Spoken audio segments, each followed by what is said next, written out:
If you're trying to get someone into MMA, send them a Jiri fight. If that doesn't work, nothing will. He truly is the type of fighter that makes people fall in love with the sport. Analysing fighting is my passion. Despite this, whenever I have spoken about Jiri, I've thrown out broad statements like, he's just a crazy, unpredictable, random fighter. I can never tell what he's about to do next, or even what his strategy is. But the reality is, when I've watched him fight, I was just too absorbed in the drama, the chaos, and the emotional rollercoaster that is a Jiri fight. I was having too much fun watching and just didn't care to analyse it.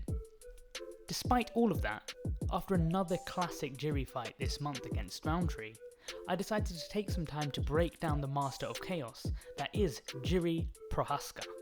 It was necessary. It was necessary. Jiri's fighting style can be best described in one word: Berserker. The Berserkers were known as mythical Norse warriors worshipping the god Odin to channel power, who when fighting were said to enter a trance-like fury, known for their extreme violence and disregard for personal safety when in battle. If you have seen Jiri fight, it is a moniker that I believe fits his style down to a T. As of this recording, Jiri has 38 professional fights. With 32 wins, 97% of his fights end in a finish, which include 31 of his 32 wins and all 5 of his losses. He has only lost to one man in the last 10 years.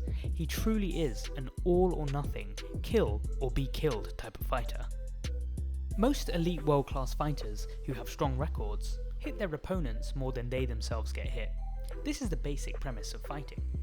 Looking at current champions' significant strikes landed versus absorbed per minute, we can see this holds true. Alex Pereira, Marab, Tom Aspinall and Makachev all hit their opponents a few times more per minute than they get hit. However, for Jiri, this is not the case. Looking at Jiri's stats, we can see that he basically gets hit the exact same amount that he hits others. So how can somebody like this have such a strong record? The answer to this question is the same reason the Berserkers were so feared: a disregard for personal safety, followed by extreme violence. While looking crazy, Jiri's technique selection is more straightforward than it looks on the surface. Jiri loves to hide techniques within his movement, but more than that, he has the ability to throw 3 or 4 different techniques from the same movement pattern or body positioning, making it firstly really difficult to tell what he's about to throw, and secondly, a game of trial and error for him of which of those techniques will land as he cycles through them, often repeating techniques until they eventually land. Jiri will often keep his hands low, head forward and chest down. From this positioning, he throws a range of techniques including leg kicks, switching into high kicks, flying knees, uppercuts, and straights which he uses to step through and switch stances. Listen to former professional Bellator fighter Oliver talk about his experience sparring Jiri, including not being able to read where his punches were coming from. It's because his guard is hanging low, so it's very hard to see those shots coming. 1 second there by his hips, second there by your nose.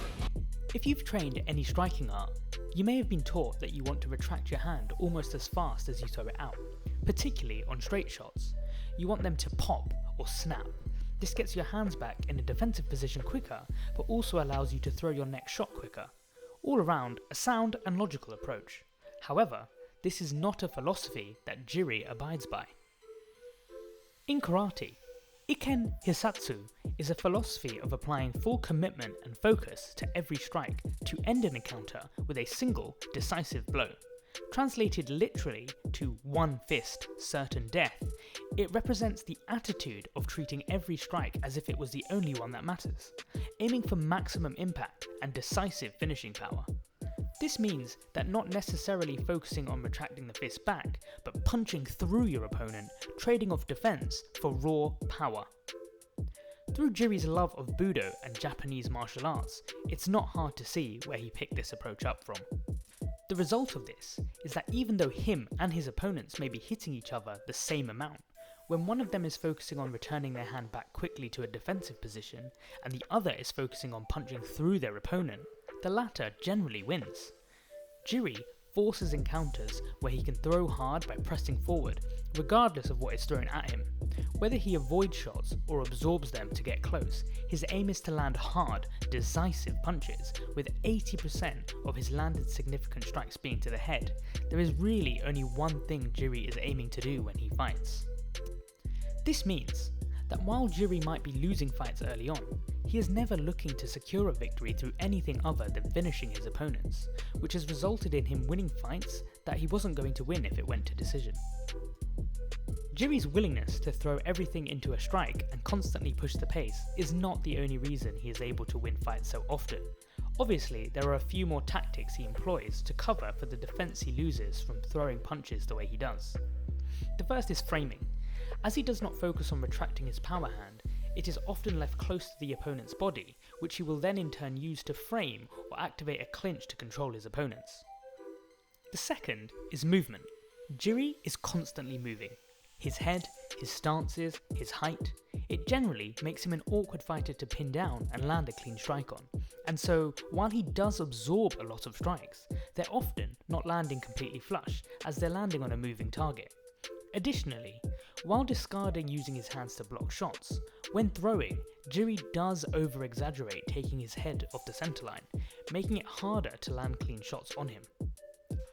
Finally, while this isn't something I would advise fighters to do, Jiri possesses extreme mental toughness.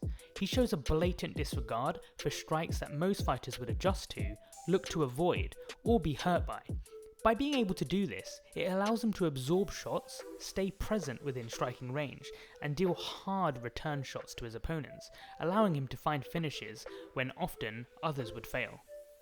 Overall, Jiri continues to be one of the most exciting fighters in the UFC. We should enjoy him while he is still here, and I hope we get many more of his entertaining fights before he retires.